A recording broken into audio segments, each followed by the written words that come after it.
नमस्कार दोस्तों। अगर आप गूगल पे, फोन पे या पेटीएम या कोई और दूसरा ऐप अपने पेमेंट के लिए या यूपीआई के लिए यूज करते हैं तो आज का ये वीडियो आपके लिए है और बहुत जरूरी होने वाला है, क्योंकि पिछले कुछ महीनों में यूपीआई को लेकर के तकनीकी और कानूनी बदलाव जो हुए हैं उसको लेकर कई सवाल उत्पन्न हो रहे हैं। क्या यूपीआई को यूज करने के लिए अब अपने जेब से कुछ खर्च करना पड़ेगा? और दूसरा सवाल है कि अगस्त 2026 में जो टैक्सेशन से रिलेटेड एक अमेंडमेंट बिल पास हुआ है उसका प्रभाव आम जनता के जीवन पर क्या पड़ने वाला है। आज के इस वीडियो में इन्हीं सब सवालों को गहराई से और सच्चाई के साथ समझेंगे, बिना किसी लाग लपेट के, बिना किसी अफवाह के। तो इसलिए इस वीडियो को अंत तक देखिएगा, क्योंकि इस वीडियो में जो जानकारी आपको मिलने वाली है वो आपके डिजिटल सिक्योरिटी और पैसों से जुड़ी हुई है। अब बात करते हैं सबसे पहला सवाल कि जो अगस्त 2026 में taxation and other laws amendment bill 2026 parliament के द्वारा जो पास किया गया है वो एक्चुअल है क्या, और उसका आपके जीवन पर या आम जनता के जीवन पर क्या प्रभाव पड़ने वाला है। तो दोस्तों, आप जानते होंगे कि एक एक्ट है payment and settlement systems act 2007।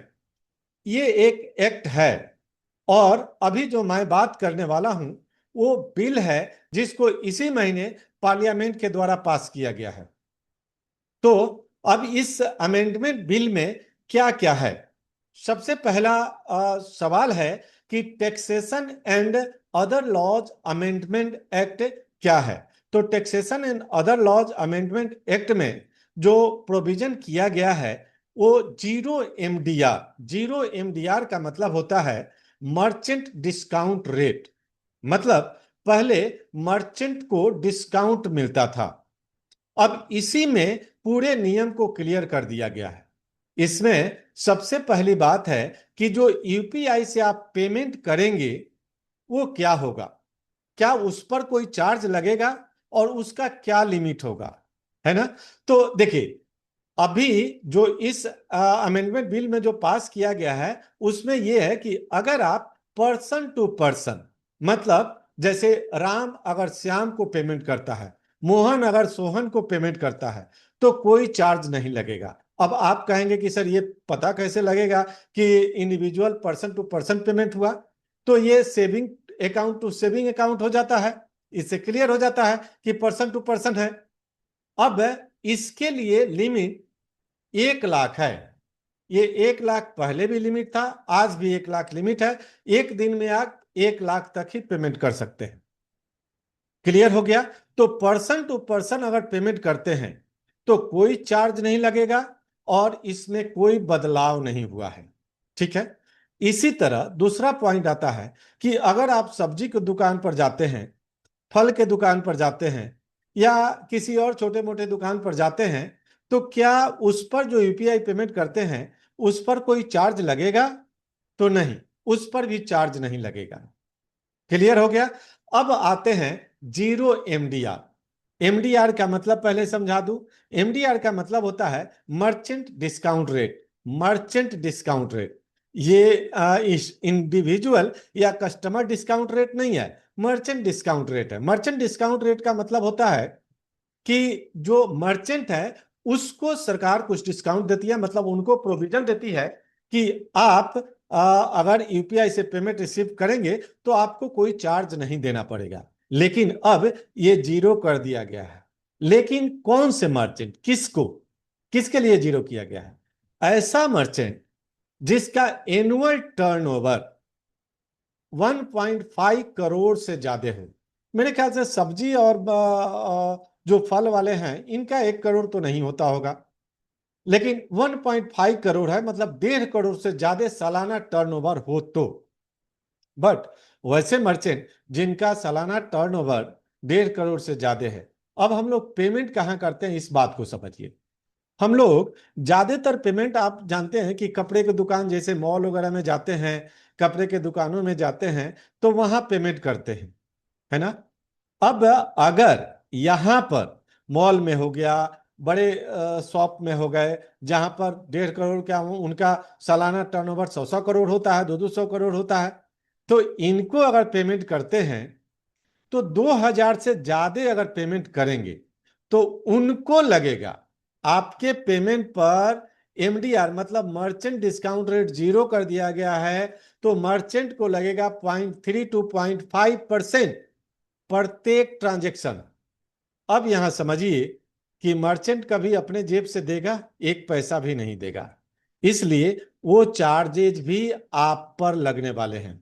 अब आप यहां पर एक बात समझिए कि हम कहें कि पर्सन टू पर्सन कुछ नहीं लगने वाला है, ठीक है, लेकिन हम सब्जी भाजी कितने का खरीदते हैं, फल कितने का खरीदते हैं, हमारा मेन खर्चा कभी भी हम जब मॉल में जाते हैं तो 2,000 से अधिक का बिल हो जाता है। क्लॉथ दुकान में जाते हैं, कपड़े खरीदने जाते हैं, तो जाहिर सी बात है 2,000 से अधिक का बिल हो जाता है। तो मेन खर्चे तो ये होते हैं, और यहां आपको चार्जेस लगेंगे, ये बात बिल्कुल क्लियर कर लीजिए। ये 0.3 to 0.5% आपको देने पड़ेंगे, इससे कोई मरम्मत नहीं है, और यही एमडीआर है। अब इसके अलावे जो जरूरी बदलाव किए गए हैं वो मैंने बताया कि आपका लिमिट 1 लाख है तो वो 1 लाख ही रहेगा, ठीक है, वो बदला नहीं गया। लेकिन लिमिट बढ़ाया गया है, इसको 10 लाख किया गया है। किस लिए? अगर आप कॉलेज में, स्कूल में फी पेमेंट करते हैं तो वो 10 लाख तक कर सकते हैं एक दिन में। अगर आप हॉस्पिटल का बिल पे करते हैं तो 10 लाख तक कर सकते हैं। बात समझे? जितना आपसे निकाला जा सकता है पैसा वो निकाला जा सकता है, यहां पर ये क्लियर कर लीजिए, ठीक है। अब जो दूसरा बदलाव है, जो सबसे इंपॉर्टेंट बदलाव है, वो इसी से रिलेटेड है, वो फ्रॉड को रोकने के लिए किया गया है, और ये मैं समझता हूं कि बहुत बेहतरीन है। क्या है कि जून 2026 से ही एक बदलाव लागू हो चुका है। सभी यूपीआई जो पेमेंट करने वाले हैं या रिसीव करने वाले हैं, वो ये है कि आप किसी को पेमेंट करेंगे तो आपका जो आईडी वहां रिफ्लेक्ट होगा, मतलब बिल पर जो आएगा या जो पेमेंट करने वाला जो दिखेगा वहां, वो वही नाम दिखेगा जो आपके बैंक में रजिस्टर्ड होगा। जैसे मेरा नाम एनके प्रभात है, मैं पूरा नाम निर्मल कुमार प्रभात अगर बैंक में लिखता हूं, तो अगर मैं आपको 1 लाख पेमेंट करता हूं या 1 रुपया भी पेमेंट करता हूं, तो आपको जो पेमेंट रिसीव होगा उसमें ये क्लियर होगा कि निर्मल कुमार प्रभात ने 1 रुपया का पेमेंट किया है। अब ये समस्या था पहले कि लोग अपने ये कॉन्टेक्ट लिस्ट में किसी बैंक का नाम सेव कर लेते थे, जैसे एसबीआई, आईसीआईसीआई, एचडीएफसी, और पेमेंट देते थे, पेमेंट कर देते थे उस अकाउंट से, और आपको रिफ्लेक्ट होता था कि एचडीएफसी से पेमेंट आया है। और यहां पर जब ये पेमेंट आता था तो आपको कई तरह से फ्रॉड किए जाते थे कि ये पेमेंट जो आया है ये आपका टैक्स रिटर्न है, या किसी तरह का आपका आपके अकाउंट में पेमेंट आया है, इसके लिए आपको इतना टैक्सेशन देना पड़ेगा, और इस तरह से कई तरह के फ्रॉड होते थे। लेकिन अब ये नहीं हो पाएगा, क्योंकि अगर आपको पता चल जाएगा कि किसी राम ने, किसी श्याम ने पेमेंट किया है, तो आप इंस्टीट्यूशन के नाम पर जो ठगे जाते थे वो नहीं होगा। तो इस एक्ट में जो बदलाव हुआ है इसका ये बहुत बड़ा बेनिफिट है। अब जो तीसरा बदलाव आया है वो ये है कि अगर आपका कोई पेमेंट पेंडिंग दिखा रहा है तो उसको आप मैक्सिमम 3 बार चेक कर सकते हैं, ठीक है। और 3 बार भी चेक करेंगे तो 1.5 मिनट के गैप से, मतलब 90 सेकेंड के गैप से ही चेक कर सकते हैं। इसके अलावा छोटे मोटे और कई बदलाव हैं, लेकिन ये सबसे इंपॉर्टेंट बदलाव है। अब इसके अलावे आरबीआई ने एक और रूल इसमें लागू किया है, टू फैक्टर ऑथेंटिकेशन।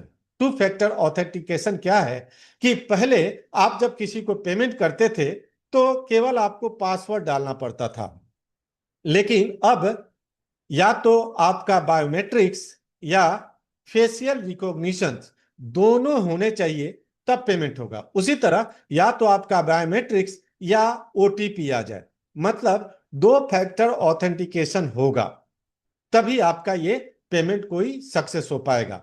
आजकल पेमेंट करने में आपको ये बातें जरूर आती होंगी कि पहले ऐप खोलने के लिए आपको तो अपना फिंगरप्रिंट्स डालना ही होता है, लेकिन जब पेमेंट करते हैं तब भी फिंगरप्रिंट डालना होता है, और जब कुछ बड़ा पेमेंट करते हैं तब आपको ओटीपी भी आता है और तब पेमेंट कर पाते हैं।